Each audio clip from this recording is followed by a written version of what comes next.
Alrighty, so let's see if we're live here on Facebook.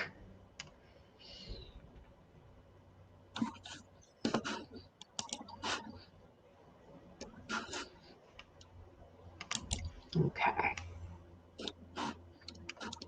All right, I'm gonna make sure that we're live on Facebook, and Tanja, I'm gonna make sure that you're tagged and everything, because I know that that takes a second. Of course, my system is slow, so just give me a second. Yeah. Yep, okay, so we're in. So I'm just gonna go in real quick, and I'm gonna tag you and give you an opportunity to put this on your timeline. And while we're doing that, I will be able to share with people a little bit about the purpose of this series, this particular series, and why we're doing this. So let me just make sure that I set you up so you can get this on your timeline. Okay, you should have a notification that this is on your timeline. You can post it there. Okay. And while we're allowing Tanja some time to do that, I just wanted to take a moment and introduce everyone to this series. My name is Stacey Uhrig, and I put together this web program called Strong as a Mother back at the beginning of the pandemic in March of 2020. And the purpose was because I knew that people were going through struggles that were bigger than the pandemic. People were going through life-threatening health issues. People were losing family members to non-COVID related deaths. We've had people who have had chronic illness that have been isolated and kind of on their own well before this pandemic started. And I really wanted to share their real stories because I think that it was going to allow people to have a greater perspective. I think sometimes people get so wrapped up with what's happening on the news channels, what's happening in the newspapers. It becomes all encompassing and they forget that life is still happening, even in the middle of a pandemic. And so I've been running this web series on and off now for about 10 months. And back in September, my friend Tanja Hawkinson had a death of a child in her life. And I had reached out to give my condolences, and we were talking about Ryan's life, and we were talking about the fact that Ryan's life ended to suicide. And we had gone back and forth a few times. We were talking a lot about mental health because it's a big thing in my life. I have always been an advocate for stopping the stigma on mental health, and I always think sharing is the best way to stop the stigma. And in October, or in November, Tanja came to me and said, you know, I really feel a calling to share Ryan's story. And I really feel strongly that perhaps your platform could be a good medium for that. So we had a good talk. We talked about the things that she felt was important to cover to help educate people. We broke it into a 4-part series. Tomorrow, I'll post all of the series together. So far, episode 1 was all about early warning signs of mental illness for a family member and what that looks like. The second episode focused on what it means to love a child with a drug addiction. The third episode, Tanja courageously shared the details and the moments in which she learned that Ryan had lost his life. And today we're going to round this entire series up, and we're really going to talk about what's next.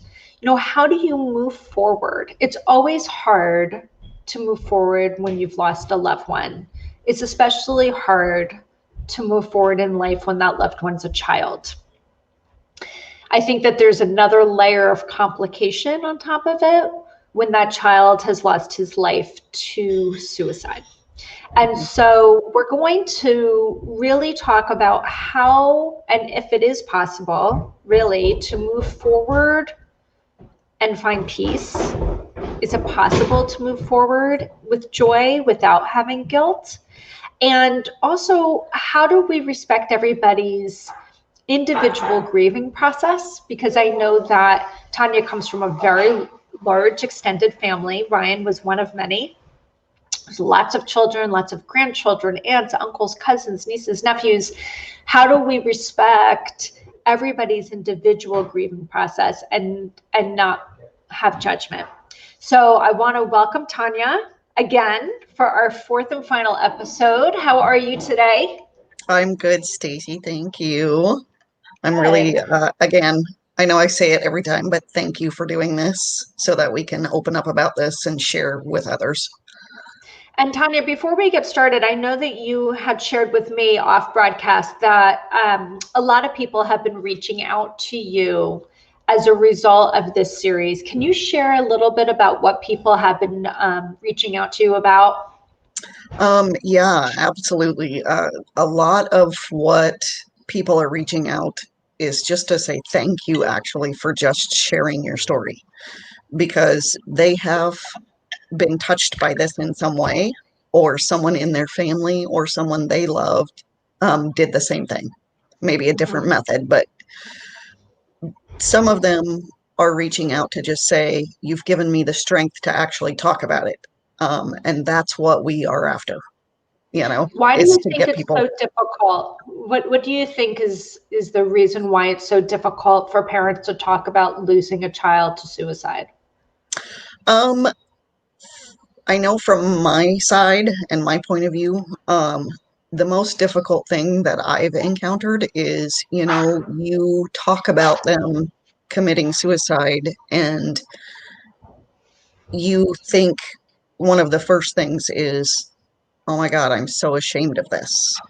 And you shouldn't be, because you did not make that choice. They did. Where do you think the shame comes from for most parents? Um, I think just in talking to others, and our side, a lot of parents have a lot of guilt about what they did or didn't do for their child, what they could have done better, what could they do more, could they have done less, um, instead of being what you would call like a helicopter parent, I guess. Um, so people have a lot of guilt surrounding that. Um, and I think that causes you to sometimes close down. And that's where I think some of the shame comes in, is you feel like it's your fault in some way. And so you don't share about it because you don't want to shed light on that, right? But part of it is your growth through this. And the more you read, the more help you get for yourself through a therapist or whatever it is, meds for yourself if you need them, all of that. The more you do to find out how to grieve, how to work through the process and move forward, it is so much better for your soul. So, I mean, work on yourself. Do you That's have any one. resources that you can share that you found to be especially helpful during this Um, time for you? Because I feel like, in my opinion, you're like still in the newborn stage. Like yeah, I mean, it hasn't even been 4 months, five yeah, months, yeah. which is so incredible. So, do you have any resources that you felt were especially helpful for you? Uh, there are many, many books. I probably have 7 or 8 here that, people have either sent to me or I've, downloaded on the Kindle or whatever, that are very helpful. And it is mostly others sharing their stories, which is exactly what we have to do so that we can see every angle. Um, those are really helpful. We have our own therapist that we've talked to several times and working through this, um, you know, and find a support group, whether it be on Facebook, whether it be, a group through church, whatever it is. The support that other people that have been through this in losing a child to suicide has been extremely helpful for me, because they share their stories. They know what you're going through. Whereas somebody who's never experienced this has really no idea. And it's hard to comprehend the amount of grief that somebody is going through. And So I think those are huge. it opens up, something that's in my mind right now, which is I think very often, and this will kind of segue into how do you cope with everybody's different, grieving styles. But I remember when a friend of mine lost a parent to cancer, and she lost some close friends during that time, just didn't come forward in the way that she felt she needed to be supported during that time. And they just kind of did the opposite. They just kind of ghosted her, and they just kind of went MIA, mainly because they probably didn't know what to do. Yep. So they did nothing. Yep. And I can imagine that that would be similar in this case. And what I would like to say to people who are watching this is, in any circumstance, whether it's by suicide, by cancer, at any death, it's not your job to know what to say, and it's not your job to know what to do. But what that person so often needs is just for you to say, I don't know how you're feeling, and I don't know the best way to support you, but I will not leave your side. Yep. You tell me what sometimes it's hard. We don't want the person to have to tell us what they need, but sometimes they just need to know that that person's there. Sometimes they just need that text that says, hey, I'm thinking about you. Yeah. And even if the person's not ready to respond because they're deep in their grief, it does make a difference. Would you agree? Yep. Yeah, absolutely. And we experience some of that as well. A lot of people just really don't know what to say, or they say something that really rubs you the wrong way. And we kind of talked about that a little bit, but but just reaching out to say, I love you, I'm thinking of you, I am here for you. That's basically really all you need to do. And if you know somebody well enough, like if you are super close with that person that has lost someone, I have a feeling that most of you know what they would need or what they would like. And sometimes in these situations, really all they need is for you to give them a little space at first. But then a couple weeks down the road, just call or text and just check in. Because it's, the initial grief period is a lot of shock, and people need a little time at first. And I find that in most situations. How do you try to think of the best word to use, not cope or deal, but how do you manage the different grieving styles and the grieving expectations that people have within your own family? Yeah, everybody grieves differently. That's 100% true.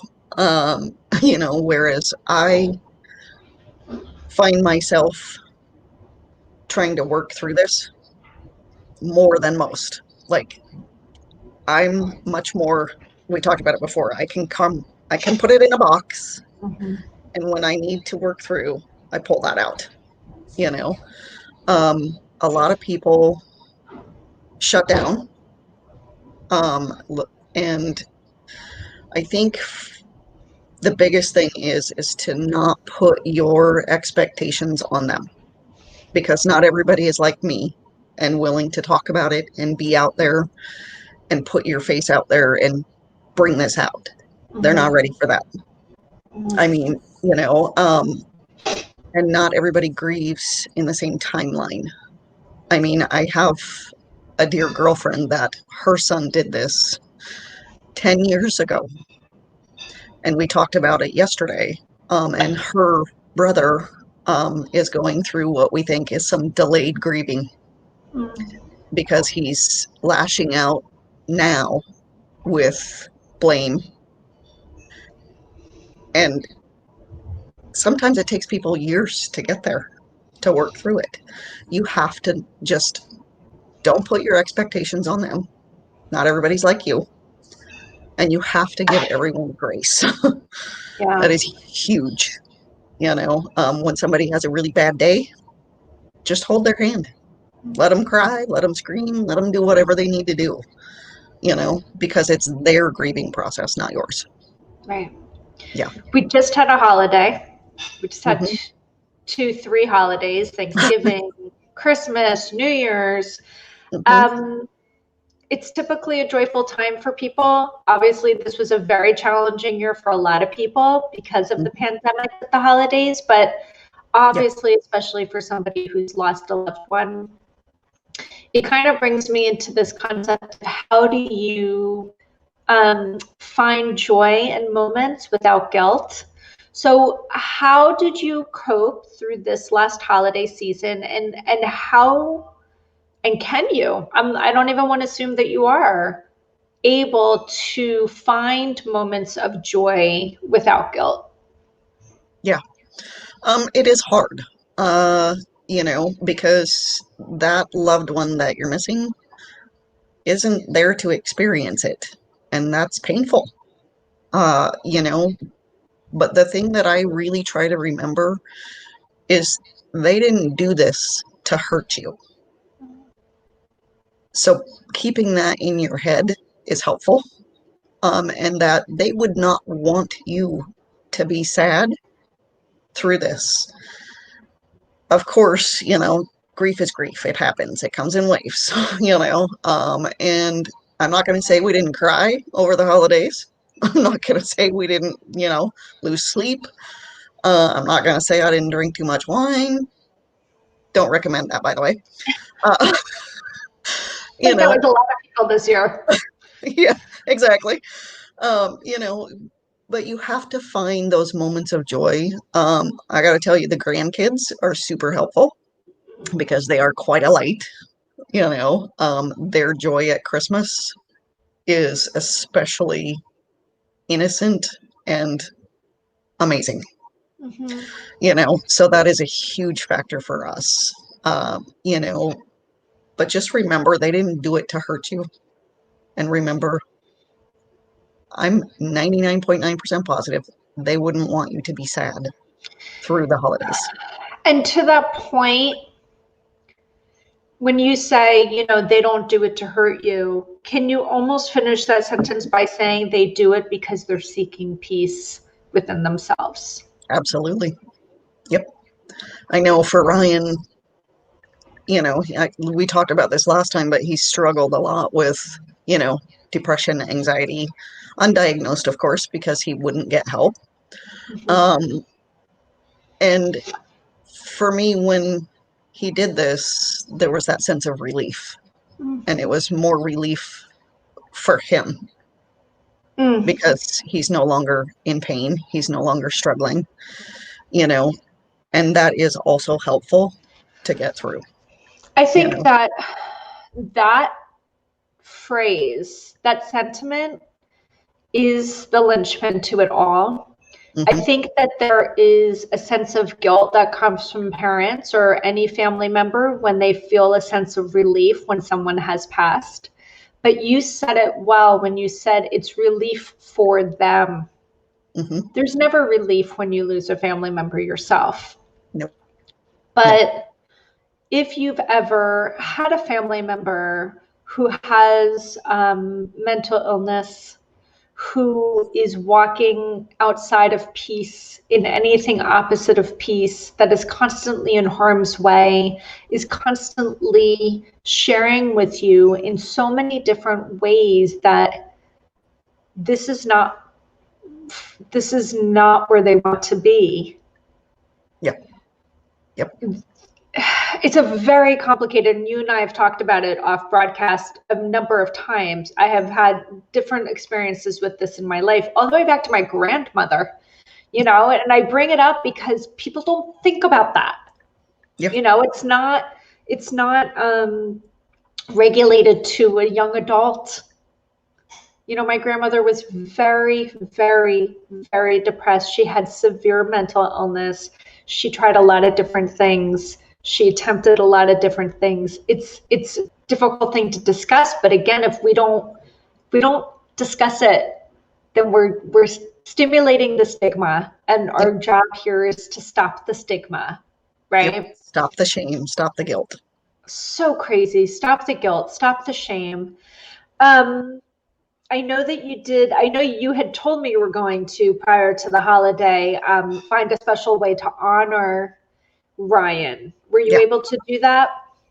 Yeah, I mean, we had an ornament sent to us by a dear friend that had his picture in it with angel wings behind it, and we carried that with us. And I'll post pictures at some point, but I also created it's a little lamp lighthouse, and it has a Christmas tree in it that's lighted and a chair and a saying that says, even though we're not here, please save a seat for us. And it doesn't just represent Ryan, because my dad also passed last year. And so it represents all of our loved ones that are no longer with us. And so that was sitting on my table. So, when we go into life, we think all things are guaranteed, especially time. yeah. Right? Yeah. It's such a misperception. And I think we take for granted too often the time that we have with people that we care about. Yeah. And unfortunately, it is a natural part of life to not have all people with us all the time, especially those that we love the most. So I think that it's really beautiful that you found a way to honor not just Ryan, but I knew that you had other loss in 2020. Yeah. And it's a beautiful way to remember everybody. I remember my sister-in-law, when she got married to my brother, her mother had recently passed, and there was a seat right there for her with flowers that she would have given her during the ceremony at the reception. And it was just her way of saying, you may not be here with me physically, but I know that you're here with me spiritually, and I want to honor that. Yep, absolutely. And one of the things that, at first was really hard for us, we put up the stockings every year. And when I pulled them out, of course, I bawled, and I debated whether or not to put it up. And it went up because he is with us. Yeah. Yeah. So. Yep. And he is. I'm so grateful to Ryan that he let this go off without a hitch. I thought for sure he'd throw a little wrench into it somewhere. Yeah, well, he's kind of a jokester, so I wouldn't have been surprised. But I just, as we conclude this, is there anything you want to share as we wrap up this 4-part series that you hope people will walk away with? The biggest thing really is just open up. Even if it's just to one person, open up, because that helps healing, and if you're struggling yourself with mental illness, get help. That's the biggest thing that I wish we would have done for him when he was younger, is get him the help he needed early. But if you haven't, there's still time. Go get help. Yeah. And if people are, watching this, or if you know somebody that's struggling with suicidal thoughts, the number for the National Suicide Prevention Hotline is always scrolling on the bottom. Yep. There are so many resources for people that can get help now. And with COVID, there's a lot of telehealth opportunities for people to get help as well. Yes. So, Tanja, I thank you for your courage and your vulnerability and your willingness to want to come and share the story, because I do believe firmly that shame cannot survive when its truth is spoken. Yep. It can only live in secrecy. And the best way to stop the stigma and to start putting the shame to the side is to really come forth, talk about difficult things, be courageous and vulnerable. And you've done all of those things over the past 5 weeks. So I thank you. Thank you for giving me the opportunity to be the person to share this for you. I really appreciate that. It's an honor. Yeah, thank you, Stacy. I say it every time, but thank you for doing this. Yeah, it's my pleasure. I feel like, I was freaking out the first time. I was like, oh my God, I got to do this right. So, I'm really grateful that it all worked out well. And for anybody that's watching this, again, if you know someone that needs to hear this, or if you have commentary, please comment below, please tag people, and please feel free to share it on your own personal timeline. Yeah, Thank everybody absolutely. for watching. We really appreciate it. Thank you.